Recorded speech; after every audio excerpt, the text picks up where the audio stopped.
Okay, thank you. All right.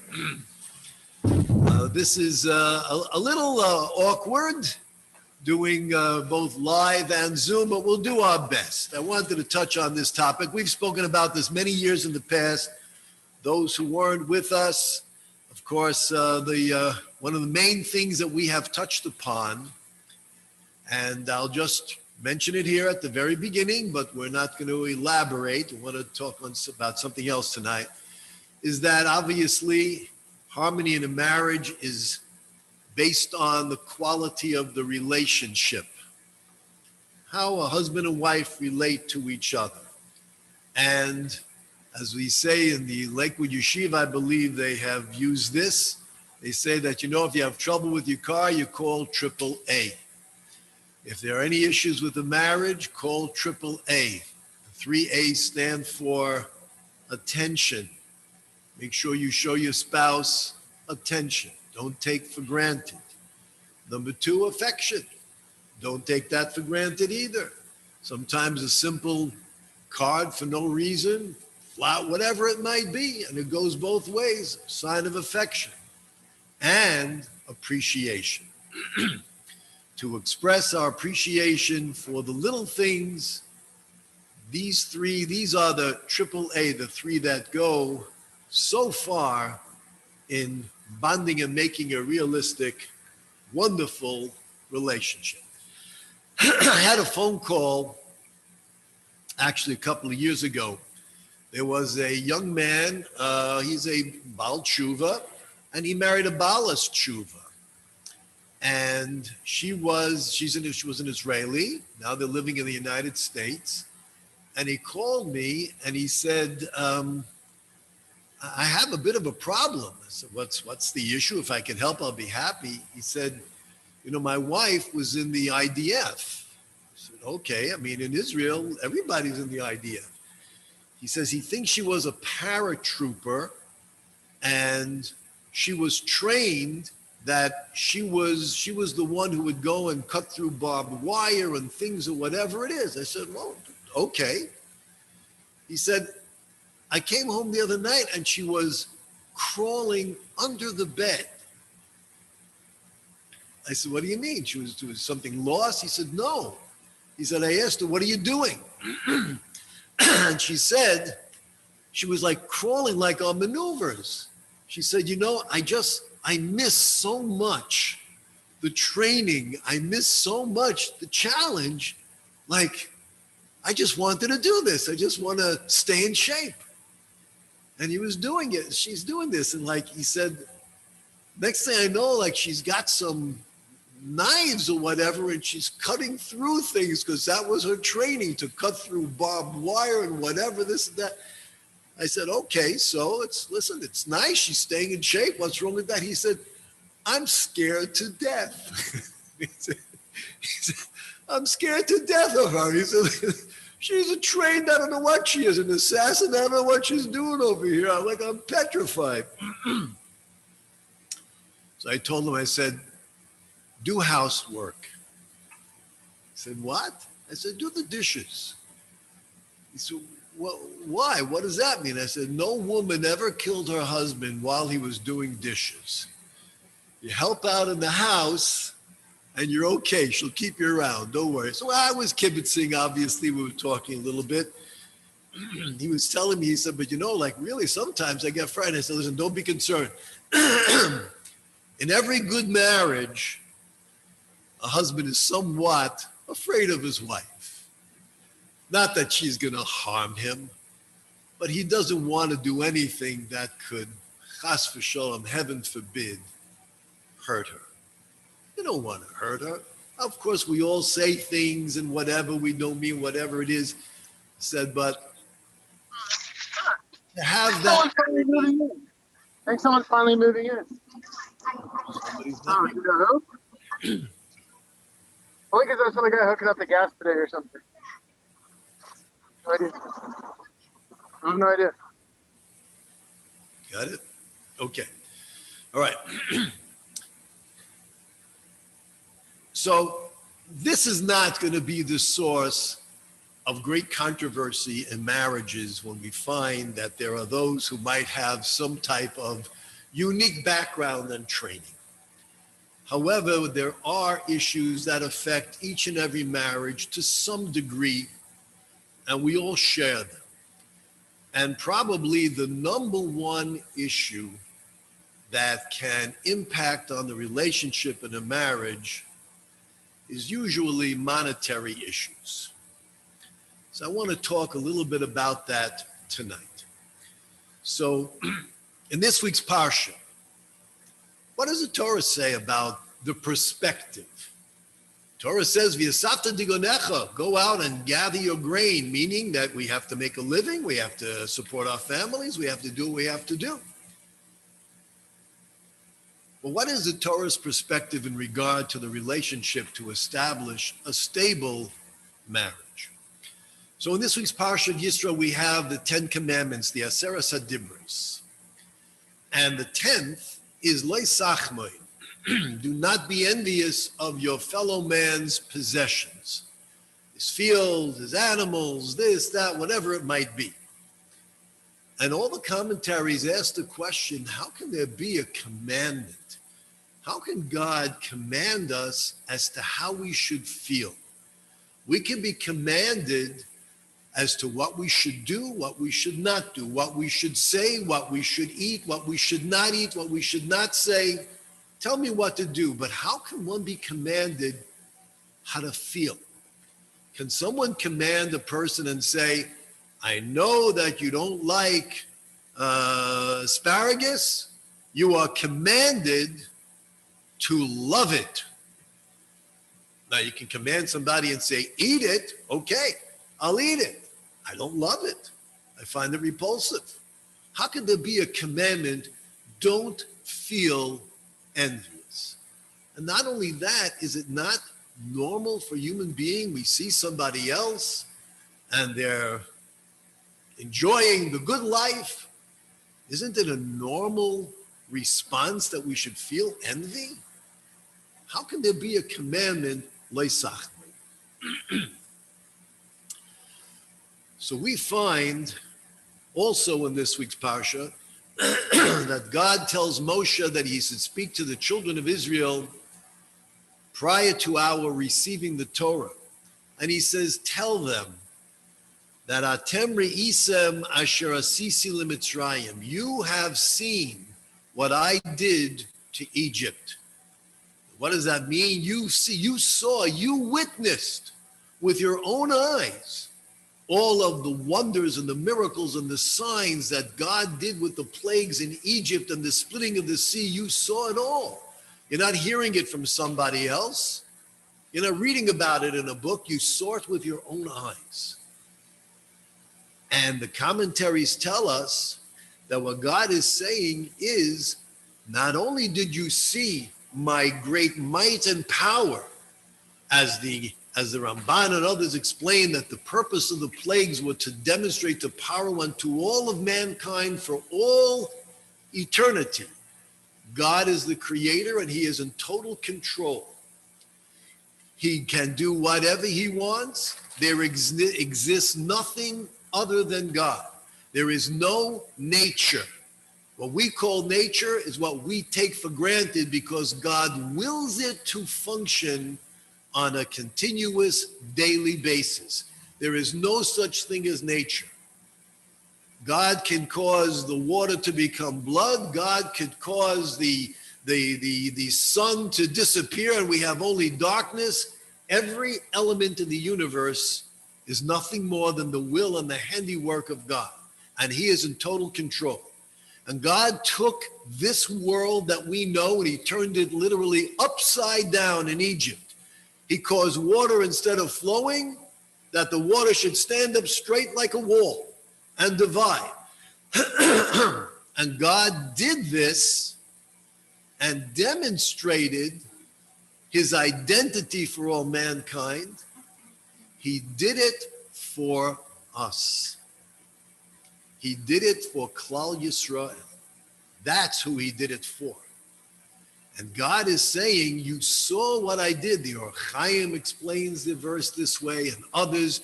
You saw what I did in Egypt. Not just that I demonstrated that I am the creator and that I am the one who is in total and thorough control, but I did it all for you. My love for you is absolutely boundless. I turned the universe upside down as an expression of my love for you. We say in Myrav, our evening prayers, at Shachris, in our morning prayers, after the Shema, we talk about the Exodus as we lead up to our Shmona Esrei, our silent prayer. And here we sing, Mitzrayim Ge'altanu Hashem Elokeinu, God, you redeemed us from Egypt, from a house of slavery. You took us out. All of their firstborn, you destroyed. Your firstborn, you redeemed. The waters of the Sea of Reeds, you divided. Your enemies, they drowned. But the beloved ones, you brought across through the water. God brought us through the waters. Why? Because we are his Yedidim. V'didim ha'avarta. Yedidim means beloved, not just someone that you are friendly with, but there is a deep love, a Yedid. Klal Yisrael is told by God, look how much I love you. We came to the sea, the waters divided, the Egyptians were drowned. And the Egyptians adorned their chariots and their horses with incredible jewels and precious, precious stones. And God caused these stones, rather than to sink, they would float. And the tide brought them to the seashore. And here God was fulfilling his prophecy to Avraham, in which he said, when I take your children out from the bondage, they will go out b'rechush gadol, with incredible wealth. And therefore it was a mitzvah for Klal Yisrael to amass and gather as much of these precious stones, gold, silver, whatever you can imagine. It was a mitzvah for us to do it. And everybody engaged in that. And then it says, Vayasa Moshe, Moshe Rabbeinu said to Klal Yisrael, enough, it's time for us to go. Wait, but there's more gold and silver we haven't picked up yet. No, enough. Okay, enough. This is the amount we're supposed to take. And what happens? So we go on our journey. And the first thing that happens, we come to a place which is called Marah. Why is it called Marah? From the word bitter. We come to a place and there's nothing to drink except some water, which is absolutely bitter. It's horrible. We don't have what to drink. This is very strange. Here, where we see God demonstrates, I love you beyond anything you can imagine. You are my Yedidim, my beloved ones. I'll perform all these miracles and I'm doing it for you. And then what happens? You take us out into the desert. This is what we're supposed to drink? It's horrible. God tells Moshe, throw a stick into the water, you'll see what happens, and it sweetens. Okay, it's very nice. Another beautiful miracle. But what was the purpose of our being brought to this particular point? Then we continue in the desert. Now we come to a place in which all of a sudden the matzah that we brought with us from Egypt, it's gone, it's finished. We ate it up. What are we supposed to eat? Yes, we have animals. We're supposed to slaughter our animals and eat them. What are we supposed to eat? We don't have any food. This is in Midbar Sin. What are we supposed to do? And then God, we don't find that God is critical of Klal Yisrael either. And they're complaining to Moshe Rabbeinu. Moshe, well, we haven't got anything to eat. And God tells them, you'll see that there's going to be mun falling from heaven. And this is going to fall, and every single morning you'll have the mun out there, except for Shabbos and Yom Tov or whatever, and you'll be able to gather in the mun.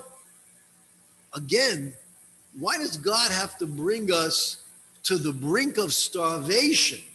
You want to give us mun? Give us mun. No, first we have to come to a point in which we're starving. There's nothing to eat. What am I supposed to give our babies, our little children? Let's see what God says. Give you the money. Okay? Then we continue on our journey. And we come to a place called Refidim. And what happens in Refidim? There's nothing to drink. We have no water. Not even bitter water. There's nothing there at all. And they complain to Moshe Rabbeinu, why did you bring us over here? What, are we going to die of thirst? It would have been better if we stayed in Egypt and we died there in Egypt at the hand of God. Why are we here? Everybody asks the question and says, what's wrong with the Jewish people? Look at all the miracles God did. Are you questioning? You're questioning that God can provide for you? They weren't questioning God's providence. They were questioning, why are we being brought to these incredible challenges? They're testing the very fiber and fabric of our faith.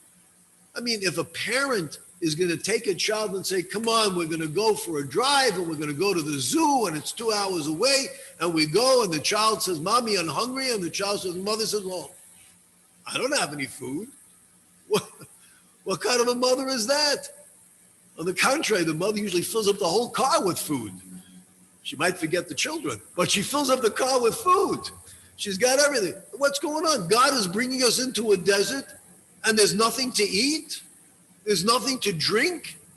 So here, God says to Moshe Rabbeinu, take the stick, hit the rock, and this rock is miraculously going to overflow with sufficient water to quench the thirst of all of Klal Yisrael, millions of people, and the mixed multitude of Egyptians who also came with us. And they say there were twice as many Egyptians as there were Jews. You're talking about there must have been anywhere between 5 and 8 million people. And water is going to come from a rock. And not only that, as we traveled, the rock moved with us.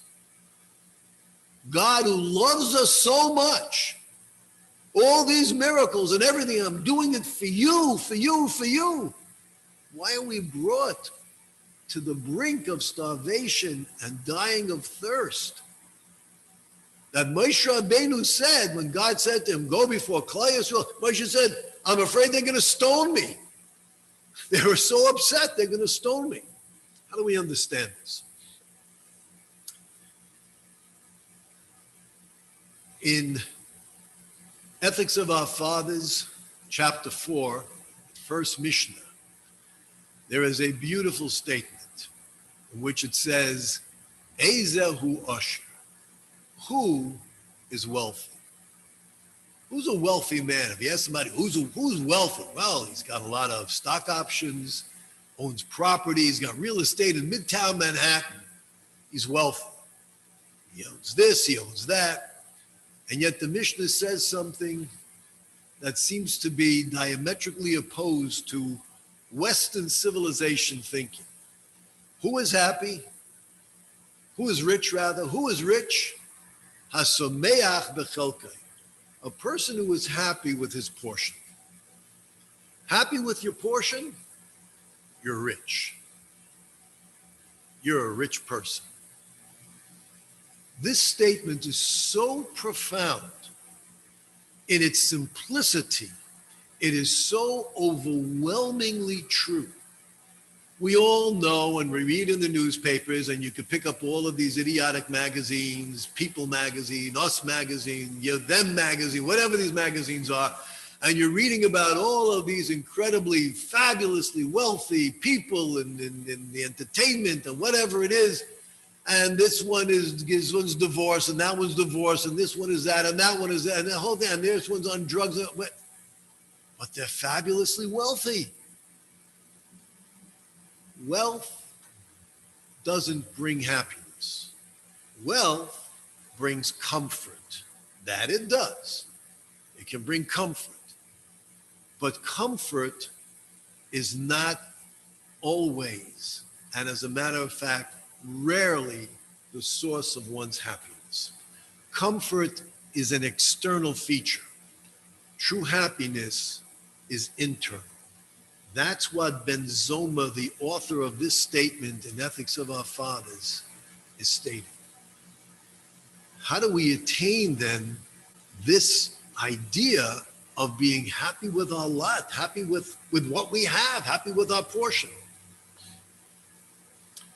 We find that when Yaakov was returning from the household of Lavan on his journey to his father's house, that he is confronted by Esau. And Yaakov sends an immense amount of cattle.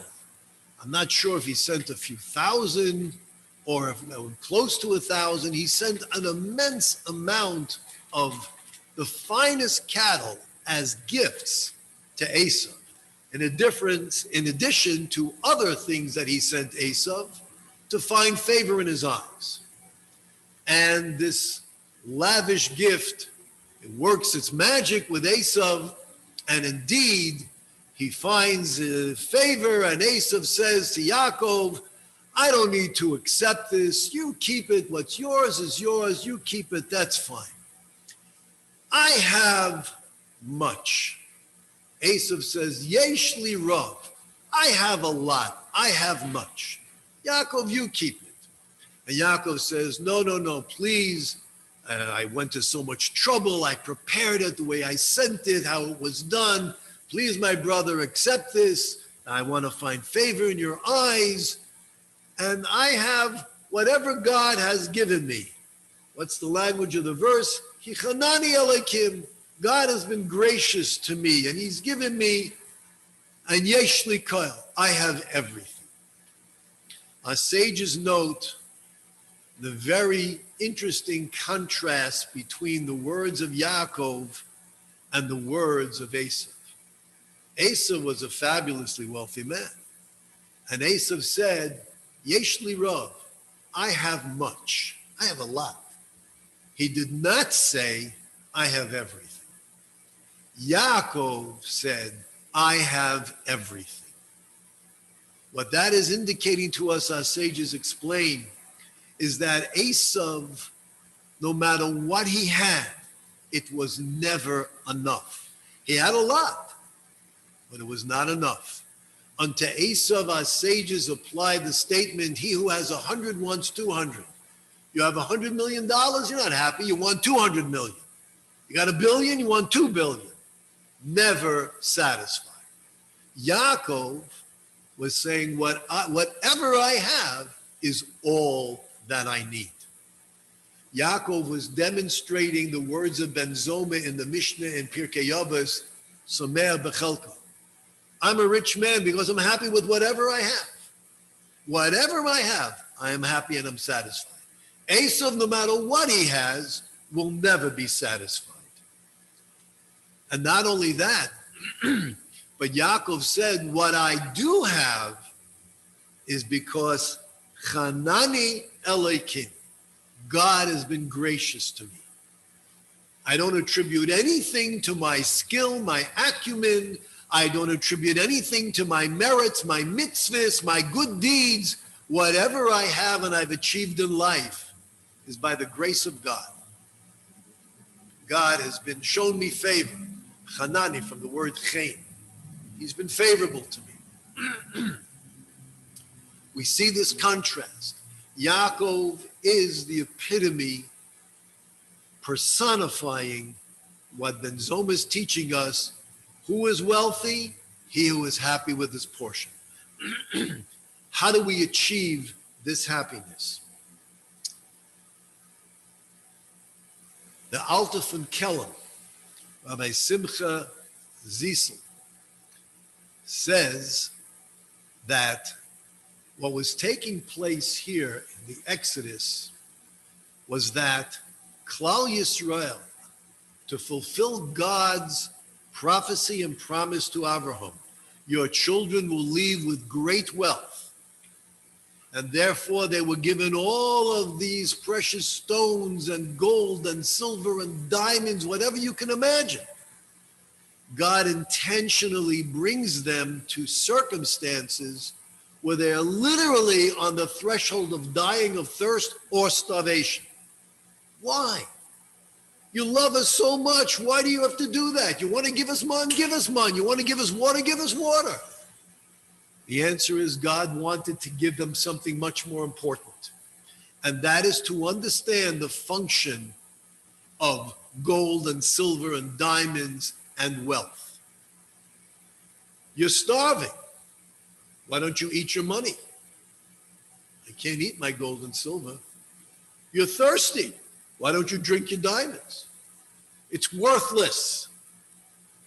These are wonderful things. They'll make me comfortable, but they're worthless for human success, and they are worthless for human survival. That was the message that God was conveying. God didn't just want to show them, hey, you're hungry? Look what I can do. Here's man from the heaven. Hey, you're thirsty? Look at this. I'll make water come from a rock. That's not what was going on. What was going on was God was teaching his beloved ones an eternal lesson to enable us to be happy with our portion, to be happy with it, to be like Yaakov. I have everything I need. Doesn't mean that a person should just, I'll stay home, I'm not going to go to work. God says, go out, work, do your best. But whatever does happen, which is beyond our control, don't let it disturb you. If we don't have something, that means we don't need it. This one has their own airplane. They have a vacation home in the Caribbean. I don't have that. I don't need it. If I needed it, God would see that I would have it. I don't need it. You know what I need? I need air to breathe. I need water to drink. I need food to eat. I need clothing. Those are the basic necessities. I need shelter. It's all around. If you think about it, air is everywhere. Water covers the majority of the earth. Food comes right out of the ground. That's a miracle. You think about it. It's mun from the ground. The Sam Sefer says there was an entire generation, 40 years, who were in the desert. They never knew that food came from the ground. They were born in the desert until they came into Israel. They could have been in their mid-30s. They never knew food comes from the ground. Food comes from the sky. They came into Israel. What? You take a seed, you put it in the ground, something grows? This is a miracle. We don't think about it. That's why we say brachas. That's why our sages said we should say a bracha before we eat. Why? Think of the miracle. Don't take it for granted. We take things for granted and we put our vision and we put our ideas, oh, I have to have this, I have to have that. We don't. Everything we truly need is available for us, for our happiness. That could mean we need a big house, could mean we need 4 cars. If we need it, God will see that we have it. This was the lesson that God was teaching us because we're so beloved, because God overturned the whole laws of nature and everything on our behalf. He did this in Egypt, in the desert, the splitting of the sea.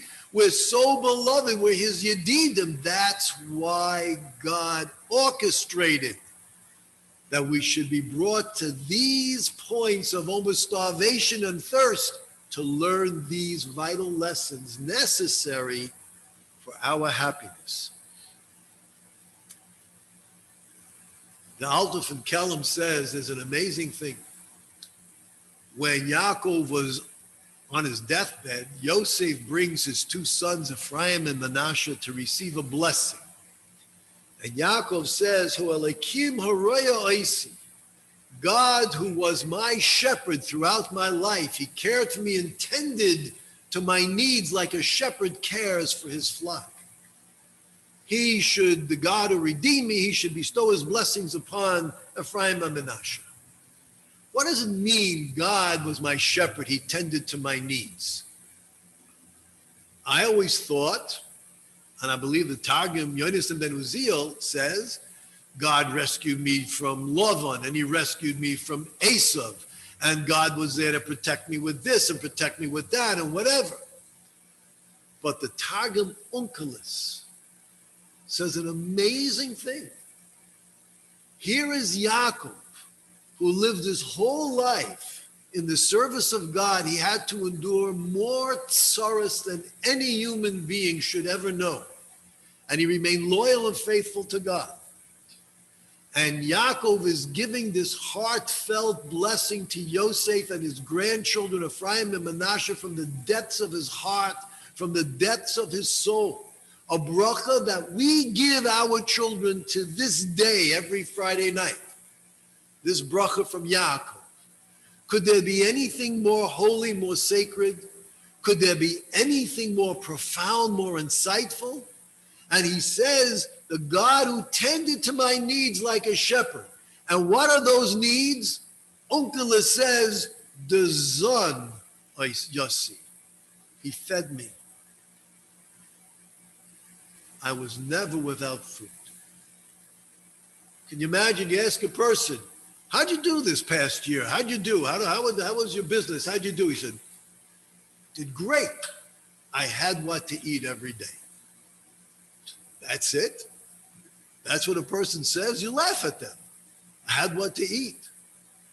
You know, maybe those are starving to death or whatever it might be, if they're in, who knows, a drought or what. But we're talking about Yaakov. Yaakov was one of the wealthiest men. Abraham was wealthy. Yitzchak was wealthy. Yaakov was fabulously wealthy. God who took care of me. I had what to eat. That's the best you could do? Yes. Because that means I appreciate the little simple things which are necessary for my existence, and I won't take it for granted. And this is how a person can fulfill this mitzvah, the 10th of the 10 commandments. Lo yisachmai, don't be envious. How can a person not be envious? How can you tell me how I should feel? I feel envy. What should I do? The answer is, there's no need for envy. Think, ooh, but this one has a fabulous car. This one goes on vacations once a month.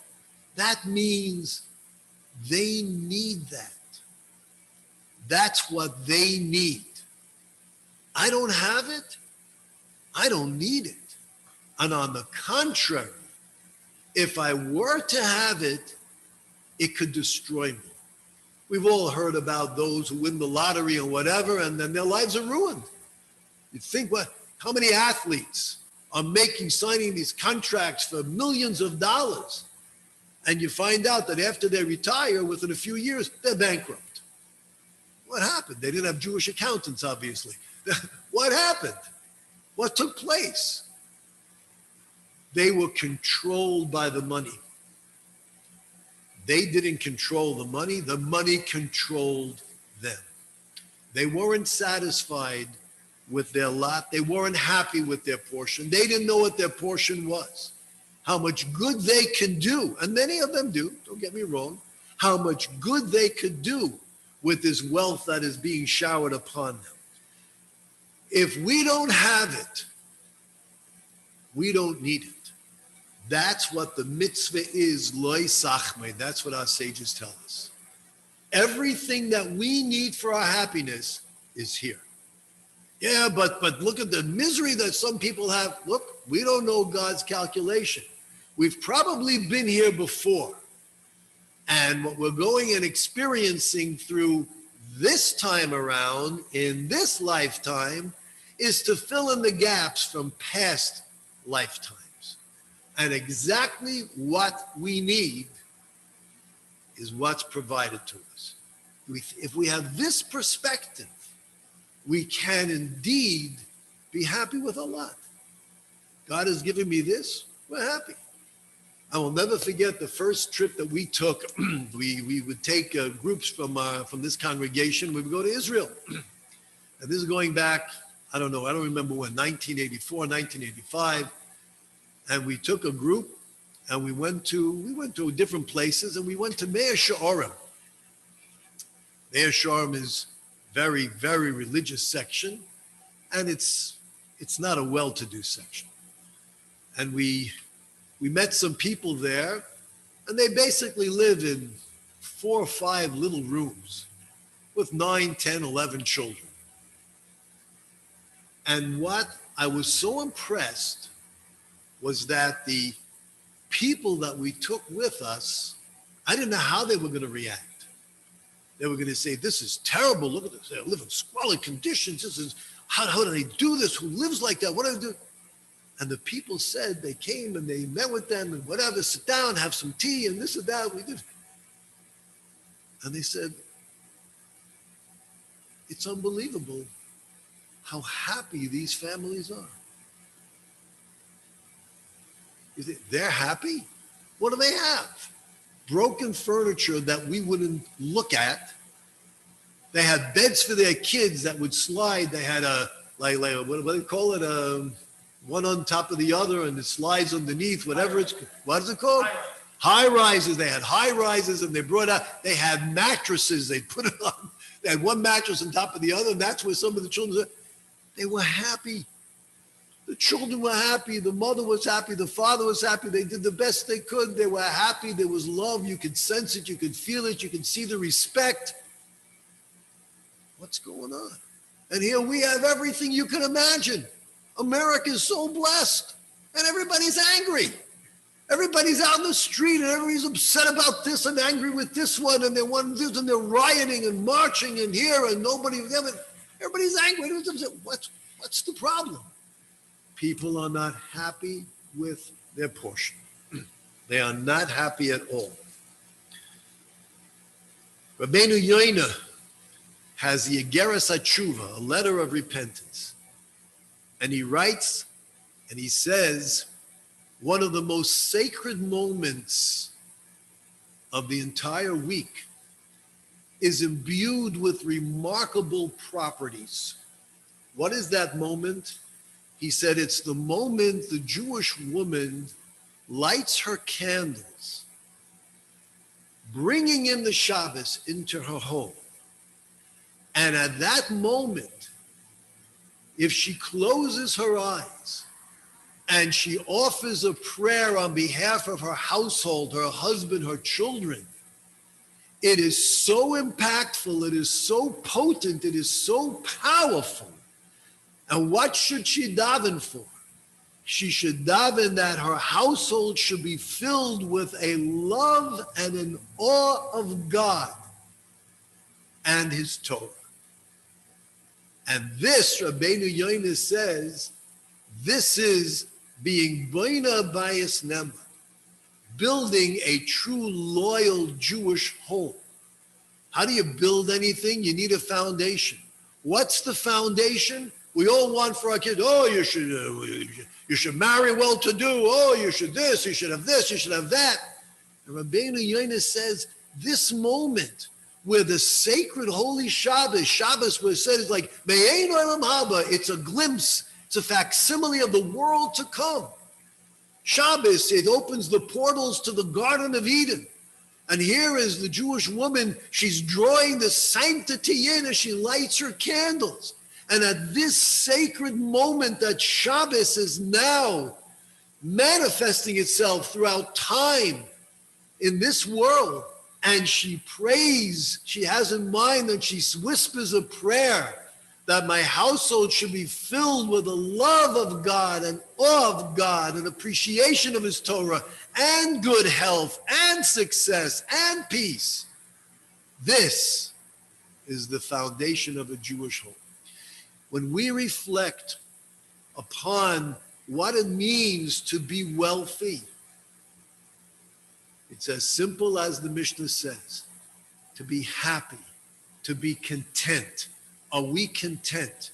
If we think that we need to keep up with the Goldbergs, because the Goldbergs have this, the Goldbergs have that, and this one has this, and we have to have new clothes every single season in the whole business, whatever it is, okay. That's very, very nice. We can afford it. It's very nice. But I guarantee you, it does not make happiness. It'll make you comfortable.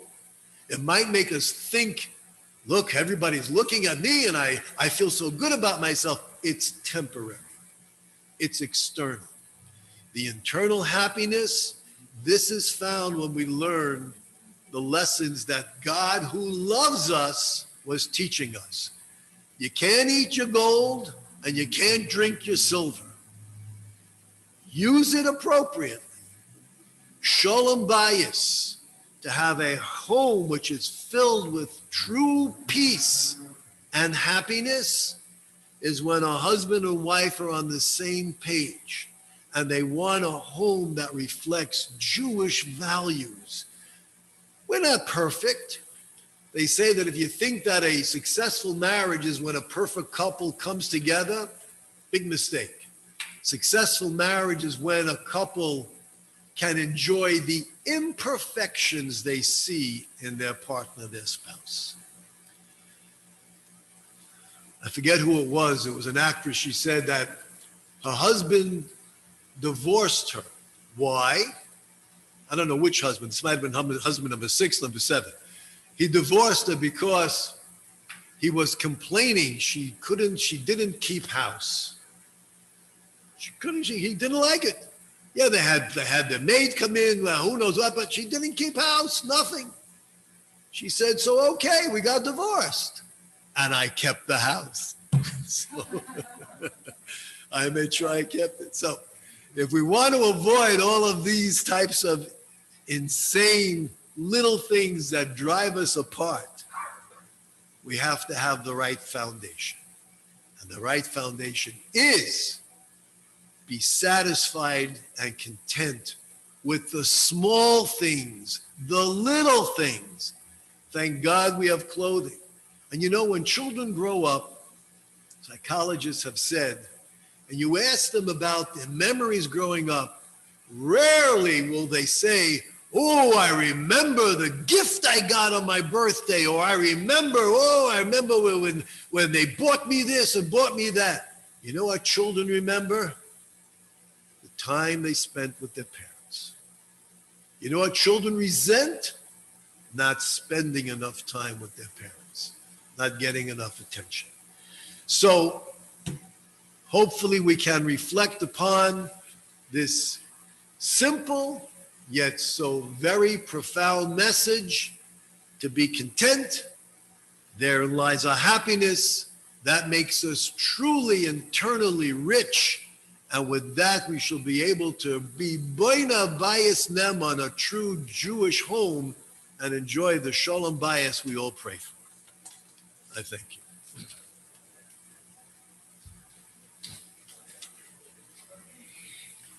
Any questions? Shikoach. Okay, thank you. Thank you, Rabbi. Have a good night, everyone. Take care. Shikoach. Shikoach.